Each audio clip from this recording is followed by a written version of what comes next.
Masih mengenai faedah daripada baptisan Roh Kudus. Minggu yang lalu kita telah melihat faedahnya yang terutama, yaitu kita beroleh kuasa. Kisah 1:8 berkata, kamu akan beroleh kuasa. Siapakah kamu itu? Yaitu sidang Tuhan. Tuhan mau sidangnya berkuasa, amin. Kuasa, power. Tuhan tidak mau sidangnya lemah-lemah. Tuhan tidak mau sidangnya jadi permainan setan. Tidak. Tuhan tidak mau sidangnya diperbudak oleh dosa. Tuhan tidak mau anak-anaknya diperbudak oleh hawa nafsu. Tidak. Tuhan mau sidangnya berkuasa. Berkuasa mengalahkan dosa. Berkuasa mengalahkan setan. Tetapi juga berkuasa menjadi saksi Tuhan. Perkataan kuasa waktu itu sudah kita lihat dalam bahasa Greek, yaitu dunamis, yang berarti mengadakan kejutan. Setelah saudara menerima baptisan Roh Kudus, saudara akan mengadakan kejutan. Hidup saudara akan berubah. Sama sebagaimana Paulus pada waktu pada jalan ke Damsyik, waktu itu namanya masih Saulus. Satu sinar yang terang menerpa dia. Dia jatuh ke tanah. Dan terdengar suara yang mengatakan, Saulus, Saulus, mengapa engkau aniayakan aku? Siapakah engkau Tuhan? Akulah Yesus yang engkau aniayakan. Dan matanya menjadi buta. Dia puasa.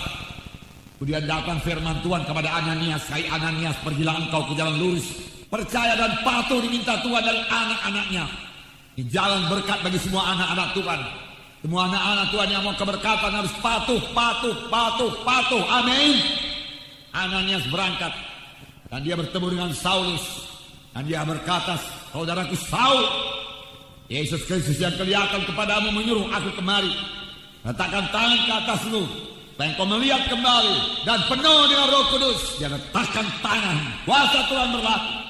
Dia letakkan tangan, kuasa Tuhan menjamah Saulus. Dia letakkan tangan, mujizat terjadi. Amin. Mujizat terjadi dengan perletakan tangan dalam nama Yesus. Amin. Yang meletakkan tangan, jatuhlah selaput dari matanya. Dia melihat dan penuh dengan Roh Kudus. Pada saat itu juga dia pergi ke rumah sembahyang, lalu menceritakan kepada ahli Taurat dan berkata bahwasanya Yesus adalah juru selamat. Orang menjadi heran. Perubahan ajaib terjadi pada Saulus setelah dia penuh dengan Roh Kudus. Amin. Demikian juga bagi saudara dan saya. Setelah saudara dan saya dipenuhkan dengan Roh Kudus, perubahan ajaib terjadi. Kamu akan menerima kuasa dan kamu boleh menjadi martir bagiku. Haleluya. Pada akhir zaman ini, kalau kita mau menjadi saksi Tuhan, membawa jiwa-jiwa kepada keselamatan, kita harus menjadi saksi yang berani. Berani untuk menyaksikan Yesus. Bahkan kalau tantangannya maut sekalipun, kalau Roh Kudus menyuruh kita bersaksi, marilah kita bersaksi. Amin. Haleluya.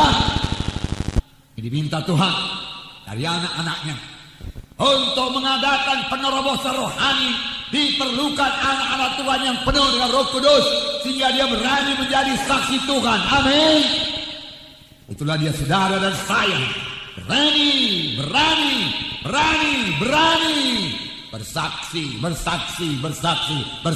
Amin. Berani bersaksi.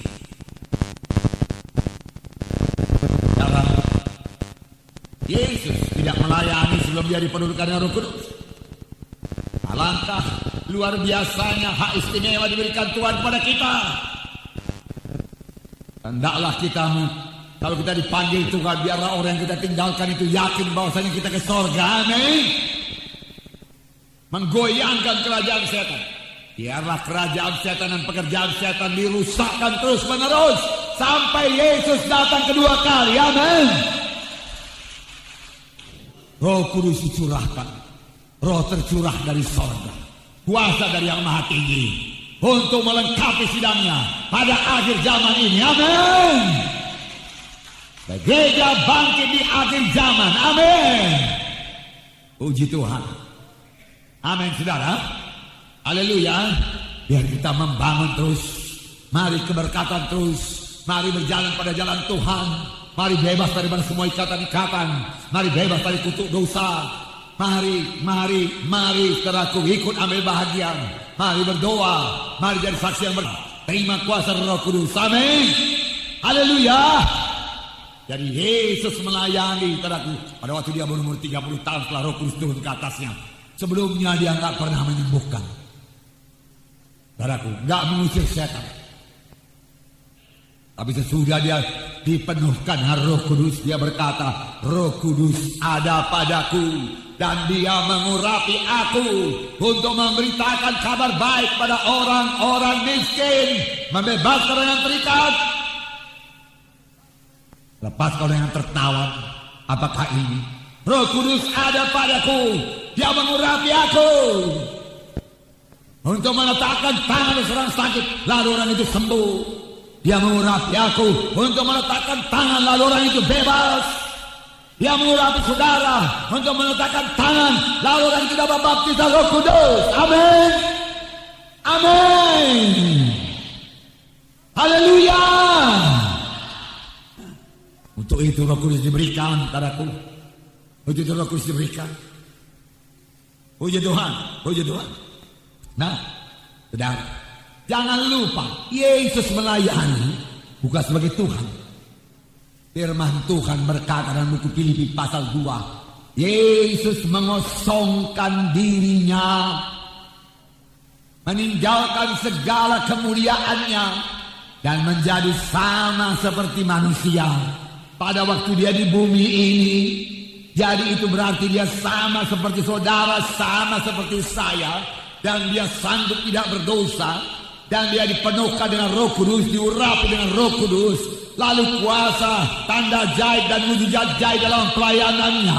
Demikian juga akan terjadi bagi saudara dan saya yang menyerahkan diri sepenuhnya kepada Tuhan, yang mau hidup menyangkal diri, mengangkat salib, hidup kudus. Saudara, kemudian saudara melayani dengan kuasa Tuhan dan mujizat Tuhan, sama seperti Tuhan Yesus melayani. Amin. Haleluya.